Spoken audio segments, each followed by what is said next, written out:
Welcome to our channel. నేను మీ తేజ. ప్రస్తుతం మనతో పాటు సీనియర్ జర్నలిస్ట్ దాము బాలాజీ గారు. నమస్తే సార్. నమస్తే. సో రీసెంట్ గా సైఫ్ అలీ ఖాన్ ముంబైలో పెద్ద ఆర్టిస్ట్. సో అంటే అతని మీద ఒక వ్యక్తి దాడి చేయడానికి ప్రయత్నించాడు. సో పోలీసులు అతను అరెస్ట్ చేశారు. సో రీసెంట్ గా బయటకు వచ్చిన టాక్ ఏంటంటే ఎవరైతే ఆ ఘటనకు పాల్పడ్డాడో అతను బంగ్లాదేశ్ సంబంధించిన వ్యక్తి అంటూ పోలీసులు చెప్తున్నారు.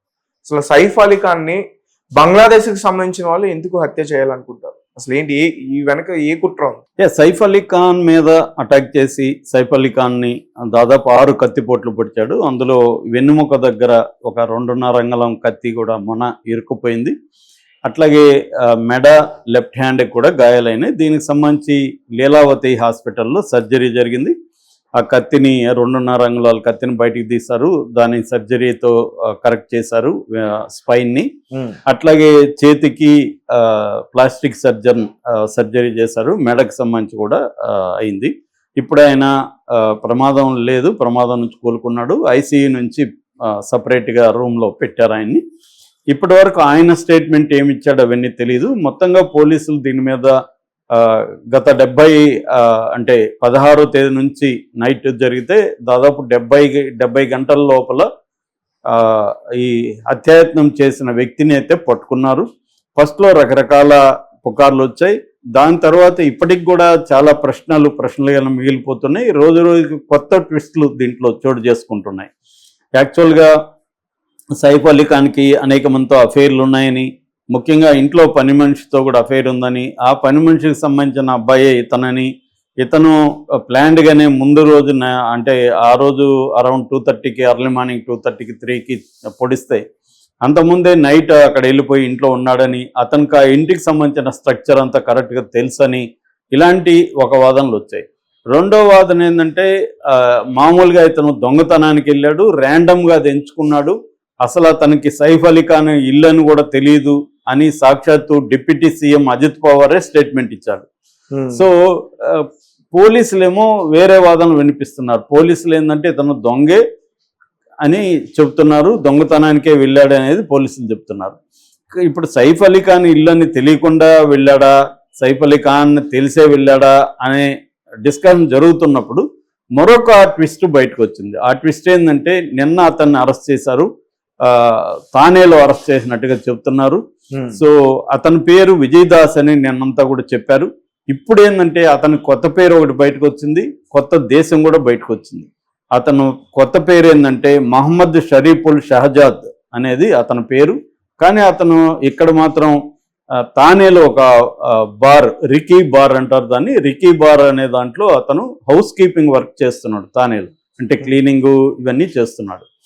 సో ఇతను 6 నెలలకు ముందు బంగ్లాదేశ్ నుంచి అక్రమంగా అంటే ఫేక్ డాక్యుమెంట్లు చూపించి అక్రమంగా ఇండియాలోకి వచ్చాడని, కొంతకాలం హౌస్ కీపింగ్ ఏజెన్సీలో పనిచేశాడని, ఆ తర్వాత రీసెంట్గా ఈ బార్లో చేశాడని, బార్లో హౌస్ కీపింగ్ చేస్తూనే చిన్న దొంగతనాలు చేస్తున్నాడని, సో ఇతను సైఫ్ అలీ ఖాన్ ఇల్లు ఎందుకు ఎంచుకున్నాడనేది ఇంకా బయటికి రాలేదు.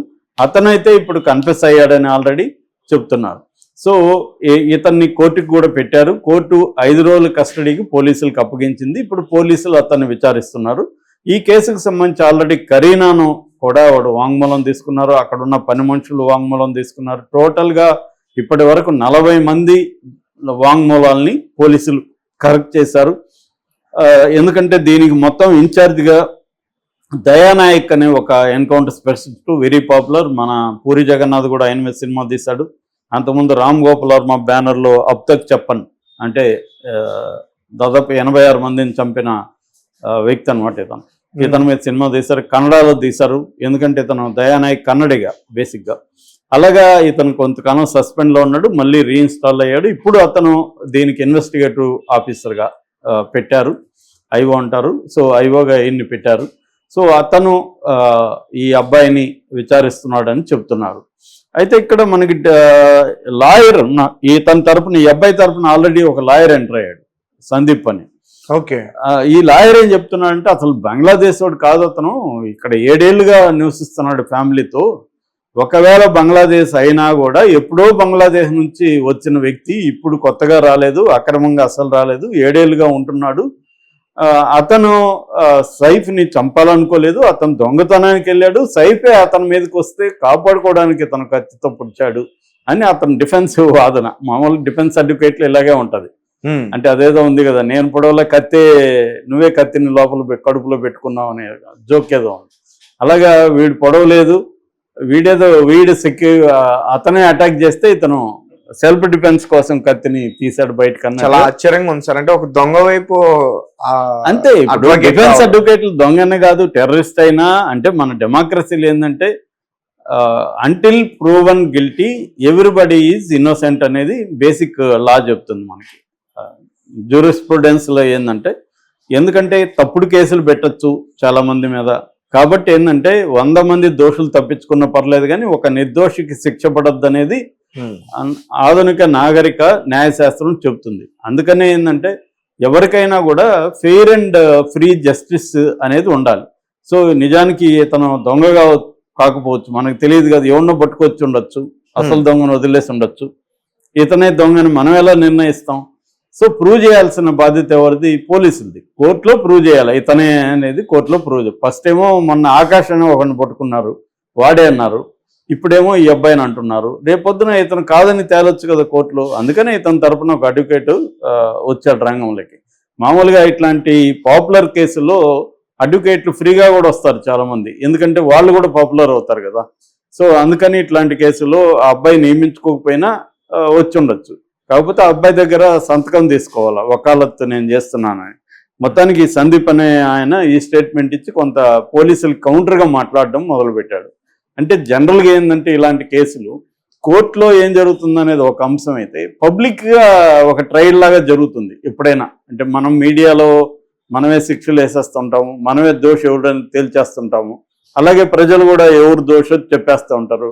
కాబట్టి ఇది ఏంటంటే నేషనల్ ఇష్యూ కాబట్టి నేషనల్ మీడియా అంతా దీని మీద ఫోకస్ చేస్తుంది. సో ఇప్పుడు ఈ అబ్బాయి దీని వెనక బంగ్లాదేశ్, ఆల్రెడీ బంగ్లాదేశ్కి ఇండియాకి సంబంధాలు బాగాలేవు. అవును, ఎందుకంటే అక్కడ గవర్నమెంట్ మారింది, ఇప్పుడు తాత్కాలిక గవర్నమెంట్ ఉంది యూనస్ దీంట్లో. సో గవర్నమెంట్ మారినాక అక్కడ మనకి వాళ్ళకి షేక్ హసీనా ఉన్నప్పుడేమో మా ఫ్రెండ్లీగా ఉండేవాళ్ళు, ఇప్పుడేమో పాకిస్తాన్తో వాళ్ళు స్నేహం చేస్తున్నారు. మొన్న కూడా Pakistan army chief, Bangladesh army chief meet అయ్యారు. సో పాకిస్తాన్కి వాళ్ళకి మధ్య ఇదవుతుంది, మనకి బంగ్లాదేశ్ మధ్య గొడవలు జరుగుతున్నాయి. ఈ క్రమంలో బంగ్లాదేశ్ ఇతను పొడిచాడంటే అతను ముస్లిమే, ఇతనికి ముస్లిం అని కంప్లీట్గా చెప్పలేము, ఎందుకంటే వీళ్ళమ్మ షర్మిలా ఠాగూర్ బెంగాలీ హిందూ. Okay, Saif Ali Khan mother. ఇతనేమో నాన్నేమో పటౌడి ముస్లిము, క్రికెటర్. అలాగా కాకపోతే అతను ముస్లింగానే క్లెయిమ్ చేసుకుంటున్నట్టు కనబడుతుంది. ఎందుకంటే మన దేశంలో పితృస్వామిక వ్యవస్థ ఉంటుంది కాబట్టి తండ్రి కులమే కొడుక్కి రావడం, లేకపోతే కూతురికి రావడం, తండ్రి మతమే కొడుక్కి కూతురికి రావడం అనేది జనరల్గా జరుగుతుంటుంది. సో ఆ యాంగిల్లో ఇతను అలాగే ఉన్నాడు. మళ్ళీ ఇతను కరీనా కపూర్ ఒక హిందూ అమ్మాయిని పెళ్లి చేసుకున్నాడు, కానీ వాళ్ళ పిల్లలకి మళ్ళీ ముస్లింల పేర్లు పెట్టాడు, తైమూర్ అని. సో ఇలాగా వాళ్ళ ఇష్టం, అది వాళ్ళిద్దరూ, మనకు సంబంధం లేదు, వాళ్ళు ముస్లింగా ఉండొచ్చు, హిందూగా ఉండొచ్చు, వాళ్ళ ఇష్టం అనుకో. కానీ ఇక్కడ యాంగిల్ ఏంటంటే ఒక బంగ్లాదేశ్ ముస్లిం కుర్రాడు సైఫ్ అలీ ఖాన్ అనే ఒక ముస్లిం యాక్టర్ మీద అటాక్ చేశాడు అనే ఒక యాంగిల్ కూడా దీంట్లో బయటకు వస్తుంది. సో ఇప్పుడు ఇంకేం తెలియాలంటే సైఫ్ అలీ ఖాన్తో వీళ్ళు వాంగ్మూలం తీసుకున్నారా లేదనేది ఇంతవరకు బయట పెట్టలేదు. సైఫ్ అలీ ఖాన్ వాంగ్మూలం అనేది చాలా ఇంపార్టెంట్, అతను చెప్పాలి. అట్లాగే ఈ అబ్బాయి ఇప్పుడు 5 రోజులు ఉంటాడు కాబట్టి ఈ అబ్బాయిని డీటెయిల్గా ఆల్రెడీ మీడియా రాస్తుంది. తనదైన పద్ధతిలో దయానాయక్ అతని దగ్గర రహస్యాలు రాబడతాడని. తనదైన పద్ధతి అంటే అర్థమైందంటే హింసిస్తారని, టార్చర్ చేస్తారు. సో ఆ అబ్బాయిని టార్చర్ చేసి వీళ్ళు చెప్పించాలనుకున్నది చెప్పిస్తారు చాలాసార్లు. అది కూడా కోర్టులో రేపు నిలవకపోవచ్చు, ఎందుకంటే కోర్టులోకి వెళ్ళి నన్ను పోలీసులు కొట్టారు సార్, అందుకని నేను ఇవన్నీ చెప్పాను, అసలు నేను అక్కడికి వెళ్ళలేదని కూడా అబ్బాయి రేపు చెప్పచ్చు. ఎందుకంటే నేను వెళ్ళాను, నేనే పొడిచానని ఎవరు చెప్పుకోరు. కాపాడుకోవాలంటే ఇలాగే చెప్తారు. లేదు, నేను దొంగతనం చేయడానికి వెళ్ళాను, సైఫ్ అలీ ఖాన్ నా మీదకి అటాక్ వచ్చాడు కత్తులు తీసుకొని, నేను రక్షించుకోవడానికి నేను కత్తి కూడా తీసుకెళ్ళలేదు, అక్కడ ఉన్న కత్తితోనే అతన్ని రక్షించుకోవడానికి చేసి